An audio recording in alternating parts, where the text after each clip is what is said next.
आपको क्या पूछना है पूछ सकते हैं, हम माँ को बुलाते हैं ना। जय माँ काली का।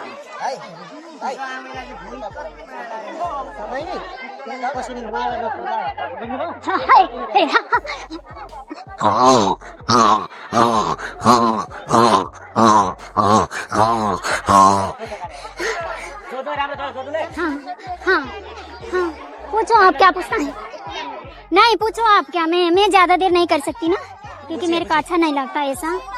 हाँ बोलिए, हाँ बोलिए ना, आप क्या पूछना है, किसको क्या पूछना है पूछिए। माता जी मैंने ये पूछना है कि आप आराम से नहीं आ सकती क्या? ये जो आप इतने बिजली के झटके देती हैं, कोई डैम तो नहीं अपने नाम करवाया हुआ बिजली का? अगर आप आराम से आए तो क्या लगता है आपको कि लोग आप पर यकीन नहीं करते? मतलब क्या ये लुंगी डांस वाला सीन आपके साथ ही होता है? माता जी कोई अदाब नाम की चीज होती है, देख ले आप खुद को, आपकी वजह से भक्तों का क्या हाल हो चुका है। ये देखे यहाँ पर भी आपका यही हाल है। एक बार आप आराम से आकर तो देखे, मैं कहता हूँ लोग फिर भी आपसे प्यार करेंगे। हाँ लेकिन ये बात है कि पैसे देने में थोड़ी कमी बेशी हो सकती है लोगों की, लेकिन प्यार आपसे पूरा ही करेंगे। और ये जो आपका मुंह खुला ही रहता है, मतलब कोई मक्खी मुक्खी घुसने का कोई चांस नहीं।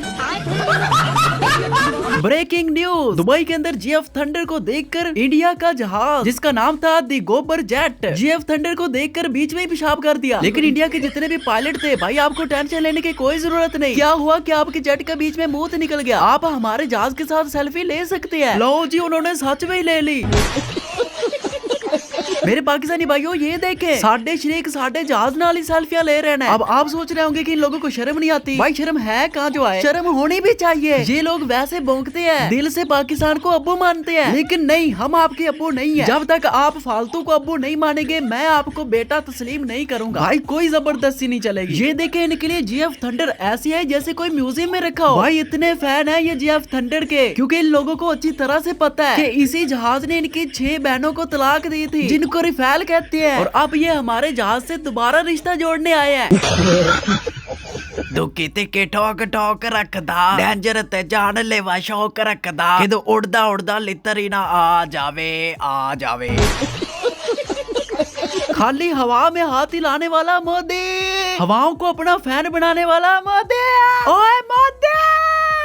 उस्ताद जी आप मोदी को बुला रहे हैं या सुल्तान राय को? यार इस मोदी पर मुझे बहुत गुस्सा आता है। ये वहाँ पर हाथ हिला रहा होता है जहाँ पर साफ साफ नजर आ रहा होता है कि कोई आस पास है ही नहीं। उस्ताद जी वो टिकटॉक बनाता है। अच्छा तो ये बात है, मुझे लगा अपने पूर्वजों की आत्मा को देखकर हाथ हिलाता है। और मुझे भी इस बंदे की समझ नहीं आती, ये अपने आप को हिंदू कहते हैं, ये मुसलमान कहते हैं, ये सिख कहते हैं, और हमारा मोदी भाई आप हैं क्या? ये हमारा मोदी मौसम के साथ साथ बदलता रहता है, मुसलमानों के साथ मुसलमान और हिंदुओं के साथ चवल।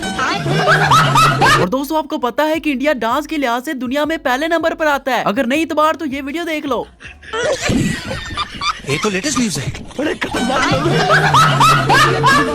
हम हिंदू राष्ट्र बनाएंगे। पहले तू अपनी आंख बना ले। अच्छा हुआ मेरी बहन आप बोल पड़ी, मुझे तो इस पर वैसे ही तरस आ रहा था। ये तो लेटेस्ट न्यूज। बहुत अच्छा किया इस भाई ने यार, सर पर छाता ले लिया, वरना ये तो भीग जाता। भाई आप आराम से नहाओ, बस कोशिश करना कि ऊपर से छाता ना हट जाए, वरना आप भीग जाओगे। इतनी बारिश में नहाने की क्या जरूरत थी, बारिश तो रुक जाती फिर आप नहा लेते। अन्नीदा।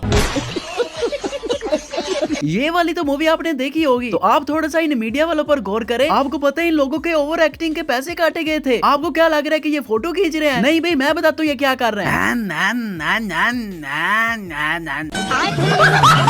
जैसे ही नए रोड को बढ़ाकर उसका आगाज किया गया, तो सबसे पहला कदम मोदी साहब ने रखा, लेकिन उसके कदम रखने का बहुत बड़ा फायदा हुआ, देखेंगे।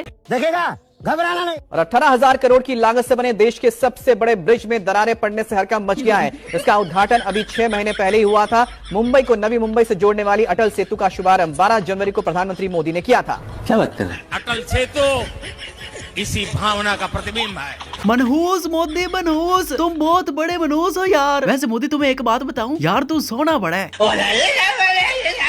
ओए यार इंडिया वालों ने कितनी खूबसूरत ट्रेन बना ली यार, मुझे तो यकीन नहीं आ रहा, आपको भी नहीं आ रहा होगा। टेंशन नहीं लेनी, ये एक ख्वाब था, असल तो ये ट्रेन है। ओए अपने घर दी ट्रेन है, जो दिल करे आप इसमें रख सकते हैं। इस ट्रेन के अंदर आपको फैमिली वाली फीलिंग आएगी, हरकतें ऐसी और ख्वाब जापान वाली ट्रेन के। वाह जी वाह, मैं आपको उसका शीशा न लेने दूं। ओए दीदी आपका बहुत वेट किया यार, आप कहाँ थी? बहुत बेसब्री से इंतजार हो रहा था, क्योंकि मेरी वीडियो के अंदर एक आधा तो ऐसा सीन होना ही चाहिए। दीदी दिखा दो पूरी दुनिया को अपना जलवा, दुनिया को आपके यहाँ भक्ति का पता होना चाहिए, दुनिया को पता चल जाए कि आप सच्चे हिंदू हो। और ये देखे इंडिया के अंदर इतनी गुर्बत आ गई है कि इनका राम खुद बेरोजगार हो चुका है। मुझे लगता है इसने मांगना स्टार्ट कर दिया है। भूख से देखो उससे तो चला ही नहीं जा रहा। यार अपने भगवान के साथ तो ऐसा ना करो। आइए जी आपको इंडिया की ट्रेन के एक थोड़ा सा खूबसूरत सीन दिखाता हूँ। ये सीन देखकर आपको पता चल जाएगा कि ये बंदा तो किसी काम का नहीं रहा।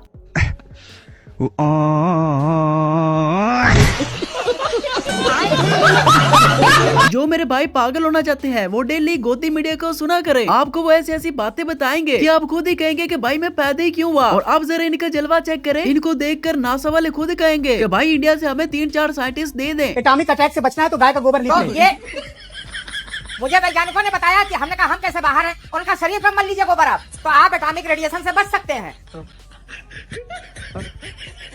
गाय का गोबर लीप ले तो रेडिएशन से बच सकते हैं। जी हाँ, ये वैज्ञानिक सत्य है, ये नासा का रिसर्च है, मैं बता रहा हूँ, आप गूगल पे देख लीजिए। एक बात सर बता दूं, इन्होंने बताया गाय का गोबर लपेट लेने से ये होता है और बिछा लेने से ये होता है। सर एक रिसर्च ये नहीं बता पाए थे, इन्होंने पढ़ी वो लाइन ये भूल गए तो जल्दी जल्दी आ गए। आधा किलो गाय का गोबर अगर ये खा लें तो दिमाग बढ़ता है। दोस्तों कामयाबी तभी मिलती है जब इंसान उस काम के लिए दिन रात मेहनत करता है। तो आप इस लड़के को देख सकते हैं, ये जिम कर करके दिन रात एक कर देता है क्योंकि उसे पता है कि मुझे इसका फल जरूर मिलेगा। और अब की हालत देखे भाई, ये देखें कितना प्यारा शरीर बना लिया यार, ये तो कुछ ज्यादा ही नहीं हो गया। मैं सोच भी नहीं सकती, मोदी जी ने हाथ मिलाए मुझसे, मैं हाथ धोने वाली नहीं होगी। चल दीदी जाकर टट्टी करके आओ और आकर खाना खाओ। चलो शाबाश। वाह हनुमान जी आ गए। और भाई सब लोग जानते हैं कि हनुमान को केले बहुत पसंद है। देखे वो केले किस तरह से खा रहे हैं, लेकिन ये क्यों फेंका। चलो ये खा लें, क्यों बस होगी, जल्दी करो, लोगों की मुरादें भी पूरी करनी है। आपको सलाह देते आप अंडा खाओ, डॉक्टर तो आपका धर्म भ्रष्ट करने के लिए बैठे हैं। ये क्या सुन रहा हूँ मैं? एक मिनट, इसमें धर्म कहाँ से आ गया? वाह, अंडा खाओगे धर्म भ्रष्ट नहीं होगा। अच्छा एक प्रश्न आपसे पूछूंगा आचार्य जी, कामाख्या देवी को आप मानते हैं? हाँ मानते हैं, बिल्कुल। कामाख्या देवी में बलि चढ़ती है, सही है गलत? ये फंस गया। मैं पूर्वी उत्तर प्रदेश से हूँ, पहले वहाँ पे भी छोटे छोटे सुअर के बच्चों की बलि चढ़ती थी माता को। और कायस्तों का एक गांव है वहाँ पे नवमी के दिन माता को बकरा जरूर चढ़ता है। ये सच नहीं है ना माँ? ये सच नहीं है। नहीं माँ, ये सच नहीं है। लो भाईजान, इंडिया के अंदर मेट्रो स्टेशन बनाया गया था और ये उन लोगों ने बनाया जिनको दुबई से ऑफर आई थी कि भाई आकर हमारी सड़कें बनाए। और ये देखे जी, इन्होंने अपने इंडिया के अंदर ये मेट्रो स्टेशन बनाया है, उसकी पुल बनाई है जिसके नीचे से गाड़ी नहीं गुजर सकती। लेकिन कोई बात नहीं, अगर गलती हुई है तो इसका हाल भी जरूर होगा, देख लेते हैं। भोपाल मेट्रो स्टेशन तो बना दिया गया, लेकिन बाद में पता चला कि रोड से मेट्रो स्टेशन की ऊंचाई काफी कम है। जो गाड़ियां यहाँ से गुजर रही है, यहाँ पर टकराते हुए आगे बढ़ रही। रोड को खोद दिया गया है ताकि हाइट को बढ़ाया जा सके। फिर से इसको खोदा गया है, पुल बन गया, मेट्रो का काम चल गया, लगभग 60-70% काम हो गया। अब याद आ रही है कि सड़क तो ऊंची हो गई और पुल नीचा हो गया।